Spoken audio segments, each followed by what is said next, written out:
We are here in our new tree house. Hi, Grandpa. Hello. Hi, And Grandpa. Lucy's making another mandala. And we are ready to make a 1-point perspective picture today. We're working on 1-point perspective. So today we're working on space. That's a really good question. And how to create a space in your artwork. So it's one thing to draw a picture, but it's another thing to make it look like an actual space that you could walk your way into. So this is a project from it's called artprojectsforkids.org. It's where we make this scene. It's going to be a guided drawing where I tell you exactly what to draw so that you can practice it, and then I can tell you some ideas on how you can do this technique in your own picture. So to create a space, there are lots of different tools an artist can use. You can use overlapping. So in this picture you can see, this is a picture Brenna already did this project, so Brenna made this one. So in this one, the mountains overlap. Overlap is when one thing laps over another. So the mountains are overlapping each other to make it look like one is closer than the other. Hold on, Lucy.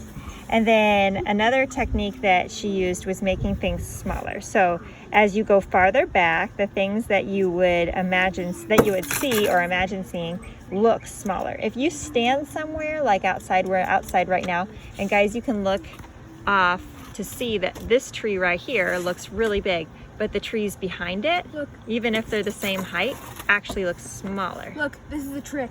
You make this, and then like you point it at something like Gracie's head, and it looks like I'm pinching her head. And then it's really tiny. Yeah, that's perspective. Things look smaller or bigger depending on how close you are. Wow, did you shrink your head? Okay, so those are two so far: overlapping and size, making things bigger or smaller. And so the other part is going to be the perspective part is what we're going to be practicing in this project. So you're going to start with a white paper, just the plain white paper, and pencil and permanent marker. We're starting with just pencil. We're starting with pencil, and what we're going to start by drawing is a horizon line. Horizon line is, if you haven't heard that word before, is just the line where you see the sky meet the ground. So you're just going to make a straight line straight across. Horizon sounds a lot like horizontal because that's where they both come from the same. Is it straight down the middle? Main word. So you're going to go straight down the middle this way. Gracie and Gabe, can you go ahead and make your horizon line?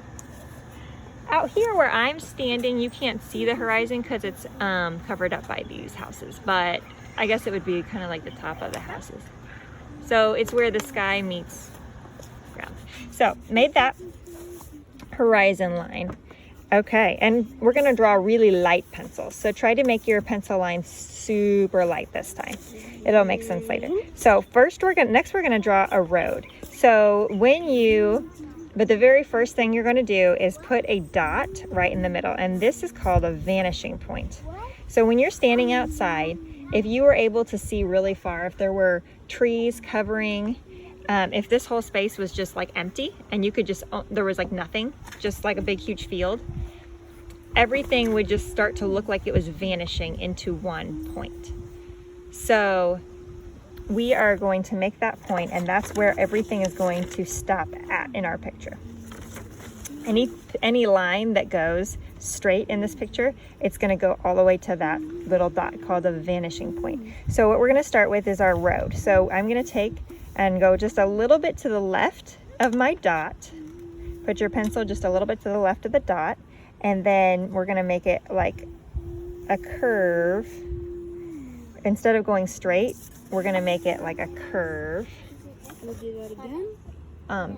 There you go, on that side, yes. And then you're going to go to the other side of the dot and curve kind of toward the other corner. It can go straight to the corner or a little bit up or down.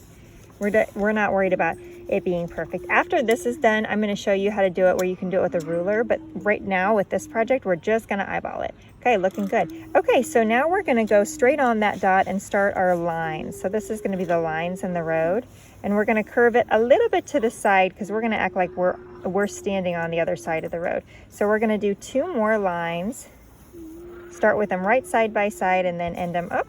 I'm breaking my own rule and I'm pressing kind of hard.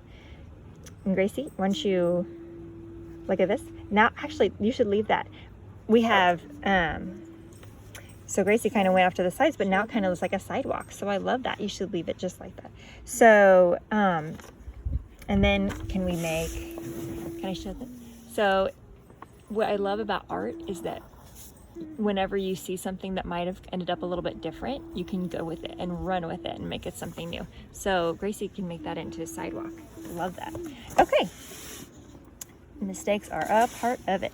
So now here is the hardest part of this project. We're going to make some, exactly, we're going to make some pine trees. So if you are a little bit on the younger side of people drawing today, like maybe like 6 or 7, and you're just not feeling super confident about it, we're going to make trees that look like triangles. So we're going to start with a triangle tree that goes, oops, this is why we're using pencil. I kind of curved that one. We're just going to make a big, huge triangle and make a stem at the bottom.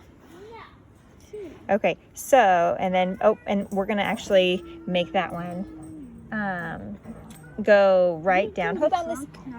So, you're right, it would be called a trunk. Okay, so let's do another one and let's start it right here.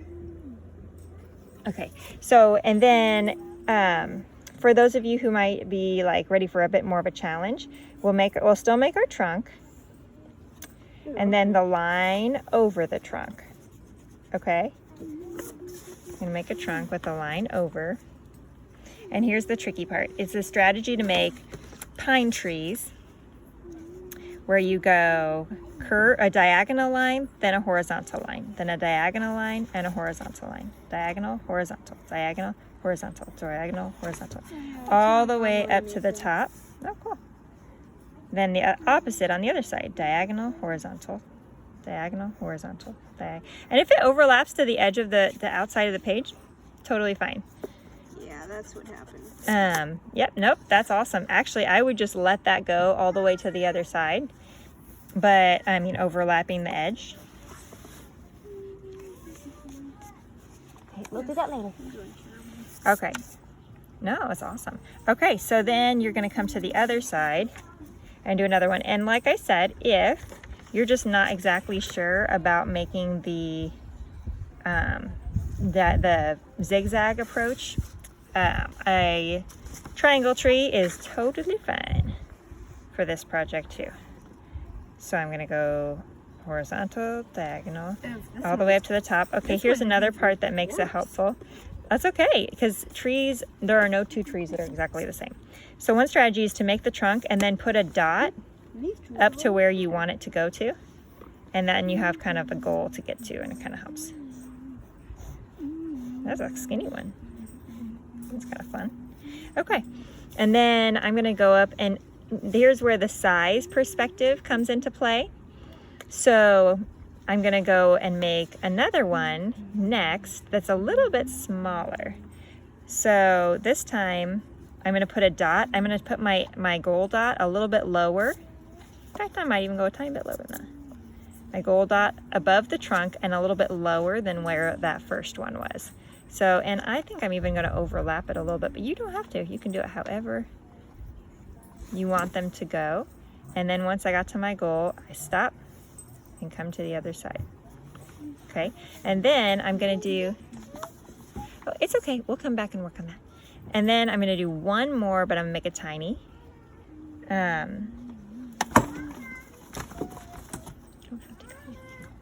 Okay, so and make a little bitty one, and I'm going to make it come, I forgot to make my goal dot, a little bit lower than that first one. There you go. So there's my trees. Go ahead and just erase this one and come back and do them on this side. Okay.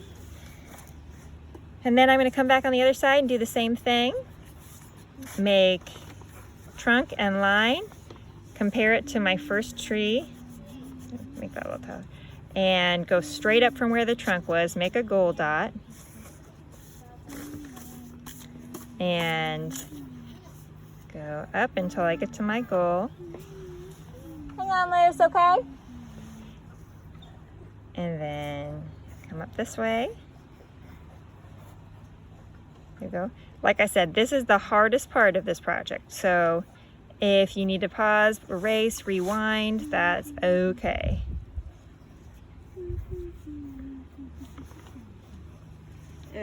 But Yeah. no, I love that. That's awesome. That's great. Okay, and now this is why we're using pencil first, because once we finished, we'll come back over the lines that we like with the Sharpie. So, and what I find is that when I go back over it with my Sharpie the second time, if I want to tweak where I put a line, like I might see that this maybe I wanted to come out a little farther, I can fix that with the Sharpie. So we can work on that. Okay, next up is mountains. So we're gonna start with a mountain that starts in the middle. I'm gonna turn this over here. So we're gonna start kind of between these two trees, and we're gonna go up and down. Okay, so you can just make a triangle behind the trees. So there's a little bit more overlapping happening there. So I'm gonna go up and down. There we go. Yeah, it's okay if it goes a little bit off the page. Also for younger artists, if your size doesn't come out perfect, if you just have trees scattered, that's totally fine too, because every scene in nature is a little different. So now I'm gonna come right to the edge of my road, right here, and we're gonna make it look like this road is going between the mountains. So I'm gonna come to the edge of my road and go up. Doesn't have to be exact same line. I'm gonna actually go up and then down again to make a mountain that's kind of like jagged. So we're just gonna go up from the road, yep, and then back down again behind the other mountain. Yeah, there you go. Okay, and now the other side, I'm gonna go back to, this time I'll come to this side, and I think I'm gonna make my jagged part over here on this time. Doesn't have to, any way you want. And then I'm gonna go right to the very edge of my road, up, down. Okay, and now I'm gonna put some clouds in there. So when I look at the clouds, I don't really see good, I see one example of it over Yeah, I here. don't normally see like puffy lines. I just see like, Oh, it looks kind of like one just big cotton ball.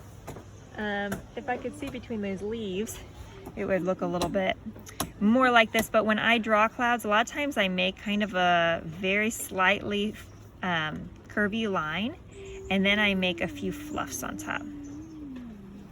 That's a strategy I like to do and I think I'm going to do another one that looks like the one I just saw in the sky that's just a big ball. That kind of inspired me there. So do a few clouds up high, and then we're going to make a couple clouds that are floating in front of the mountains. Have you ever been in the mountains and seen clouds in front of the mountains? I know you all saw that last summer when we were in the mountains. So I'm going to overlap a couple tiny clouds in front of the mountains. it's like a giant meatball just landed on the top of the mountain. My pencil? That's funny. Okay. And I'm going to have one floating right off the page. It's a happy little cloud. My happy little trees. That's what Bob Ross used to always say. Okay, mine's ready. So if you are not quite there yet, or if you see something you want to tweak, that's totally fine. If you can just pause. I'm going to come through and start taking my Sharpie now. Okay, and here's the big important part. When everything that you overlapped, I just did this without explaining it. Everything that you overlapped, you want to erase. So I have my lines here. These trees overlap to the horizon line, so I need to erase those lines that were overlapped to make sure I don't accidentally draw them with my Sharpie. You don't need to draw your horizon dot with your Sharpie. You can erase that because that was just for reference. Okay, so we got this. We're ready to start tracing. So you're going to trace it with the Sharpie, and then